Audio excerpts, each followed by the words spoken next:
জয় জগন্নাথ, জয় জগন্নাথ, জয় জগন্নাথ। নমস্কার, সবাই কেমন আছেন? আশা করি সবাই ভালো আছেন। আজকে সকাল সকাল বেরিয়ে পড়েছি আমরা মায়াপুরের উদ্দেশ্যে। মায়াপুর ইস্কন মন্দির প্রথমেই আপনারা দেখতে পাচ্ছেন আমি গঙ্গার এপারে আছি। এবার লঞ্চ ধরে আমি ওপারে মায়াপুর যাব। তো চলুন দেরি না করে ওপারে চলে যাই। প্রবেশ করেছি মন্দিরের ভিতরেতে আমরা। তো চলুন এবার হাঁটতে হাঁটতে ভিতরটা একটু আপনাদের ঘুরিয়ে নিয়ে আসি। তো এই রাস্তা ধরে আপনাদের বরাবরই হেঁটে এগিয়ে ভেতর দিকে ঢুকতে হবে। ঘুরতে ঘুরতে চলে আসলাম একটা পার্কের মধ্যে। তো এখানে দেখছি যে সবাই বসে আছে, গল্প করছে, আড্ডা মারছে। তো আমরা একটুখানি রেস্ট করে নিলাম তার ফাঁকেই। তারপর আবার বেরিয়ে পড়লাম ঘুরতে। সত্যি কথা বলতে এখানে আসলে পরিবারের সঙ্গে যখনই আপনারা আসবেন খুবই ভালো লাগবে, কারণ পরিবারের সঙ্গে সময় কাটানোর জন্য খুব সুন্দর একটি জায়গা। তবে এটা একটা ধার্মিক স্থান। আমি নিজেকে খুব গর্ববোধ মনে করছিলাম যে এই জায়গাটাতে শুধু আমি আমার ধর্মের মানুষ নয়, ভিন্ন ধর্মের মানুষকে আমি কিন্তু এখানে এসে দেখতে পেলাম।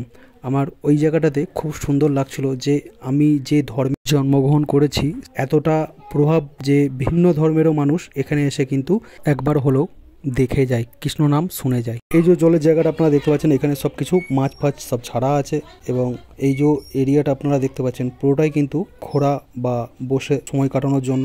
আমার সত্যি খুব জায়গাটা ভালো লেগেছে এবং আমার যে পার্টনার ছিল সেই পার্টনারও কিন্তু আমাকে বলছিল যে এসে আমার খুব ভালো লেগেছে। যারা এসেছেন তারা তো অবশ্যই কমেন্টে আমাকে জানাবেন যে আপনারা কবার এসেছেন এবং আপনাদের কেমন লেগেছে জায়গাটা। আর যারা আসেননি তাদের কাছে অনুরোধ রইল আপনারা অবশ্যই কিন্তু এখানে এসে একবার ঘুরে যাবেন। দেখুন চারিদিকটা আপনারা একবার কত সুন্দর পরিবেশ। এটা হচ্ছে ইস্কনের মেন মন্দিরের চূড়া। তো এই হচ্ছে ইস্কন মন্দিরের, মায়াপুর ইস্কন মন্দিরের চূড়া। হাঁটতে হাঁটতে এই যে বিল্ডিংগুলো আপনারা দেখতে পাচ্ছেন, এই বিল্ডিংগুলো এই যে যেটা আপনারা দেখছেন, এই যে দেখাচ্ছি এটা, এগুলো কিন্তু সব কাজ চলছিল ভেতরে এবং বাইরে দুটোতেই কাজ চলছিল, যার কারণে আমরা ভেতরে প্রবেশ করতে পারলাম এবং আবার আমি এই বাইরের দিক দিয়ে চলে আসলাম।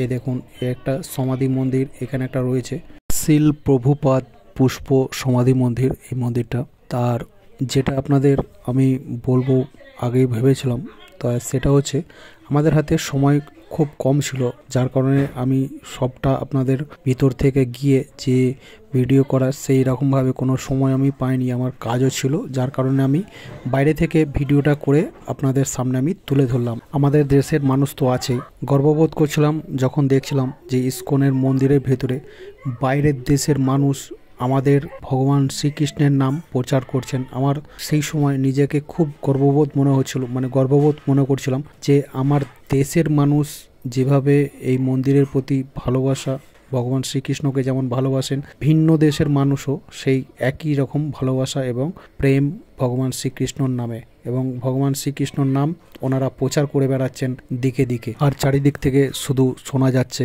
এই ধ্বনি, হরে কৃষ্ণ কৃষ্ণ কৃষ্ণ হরে হরে, হরে রাম রাম রাম হরে হরে।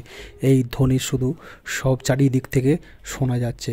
শুধু আমাদের দেশের মানুষ নয়, বাইরের দেশের মানুষের মুখ থেকে যখনই এই কথাটা শুনছি সত্যি আমার নিজের গায়ে রোম পর্যন্ত খাড়া হয়ে যাচ্ছে। তো এই হচ্ছে বাহির যাবার পথ।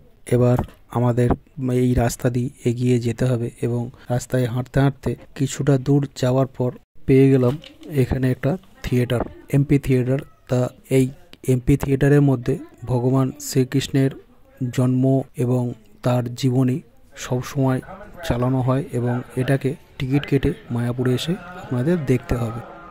তো দেখুন এখান থেকে আপনাদের এই ইস্কন মন্দিরটা আপনারা কত সুন্দরভাবে দেখতে পাচ্ছি। আমরা যখন ওখান থেকে দেখছিলাম এতটা সুন্দর লাগছিল যে আপনাদের আমি বুঝিয়ে বলতে পারবো না, খুব সুন্দর লাগছিল এই জায়গা থেকে। ভিতরে আপনারা একটা পেয়ে যাবেন মার্কেট। এই মার্কেটের মধ্যে আপনারা পুজোর যে সমস্ত সামগ্রিক, সেই সমস্ত সামগ্রিক আপনারা তো পাবেন, পেয়ে যাবেন ছোট থেকে বড় সবার জামা, পুরুষদের জামা এবং ধুতি, এই সমস্ত সামগ্রিক আপনারা এখানে পেয়ে যাবেন। বেরোনোর পথে দেখা হয়ে গেল প্রভু জগন্নাথ দেবের সাথে এবং জগন্নাথ দেবকে দর্শন করে রওনা দিলাম বাড়ির পথে। এবার আমরা লঞ্চ ঘাটে চলে এসেছি, লঞ্চও পেয়ে গেছি, লঞ্চে উঠে পড়লাম।